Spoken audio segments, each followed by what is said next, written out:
Donc le Turc, photographe, c'est une section de la photo qui est un peu particulière, c'est de la photographie d'art. Donc je fais tout en studio et je fais mes propres mises en scène, mes propres décors, avec du carton, du bois, du polystyrène, voilà, tout simplement. Je donne des masterclass, ça fait longtemps que j'en donne. En fait, j'estime que quand on a été aidé, puis quand on a beaucoup reçu, on a envie de redonner, en fait. Et je sais que le parcours artistique peut être assez difficile. On a des tas de questions. Donc c'est déjà une passion de transmettre et puis peut-être de croiser la route d'autres créateurs et puis de les débloquer à un moment donné, de les aider dans leur démarche. Et puis pour moi c'est extrêmement motivant aussi parce que c'est à chaque fois plein de rencontres. À chaque fois c'est un week-end ou 5 jours d'aventure totale, d'échanges. Donc c'est une passion. Ouais. Moi, ce que j'aime en photo, c'est de raconter des histoires, tout simplement.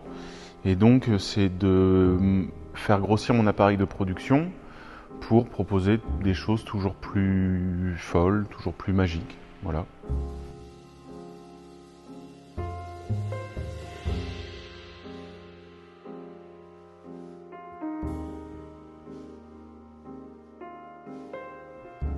La chose la plus importante que j'ai à transmettre aux élèves et aux participants, c'est que à la sortie du stage, ils aient la sensation que tout est possible.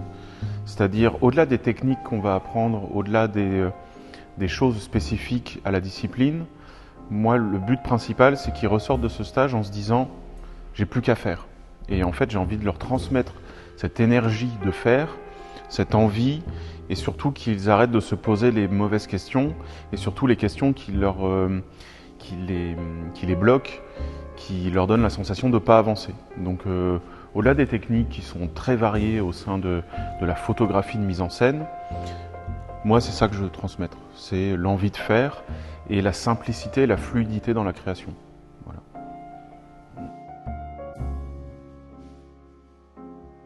La création, on se dit tous que c'est un milieu extrêmement compliqué où il n'y a pas de place.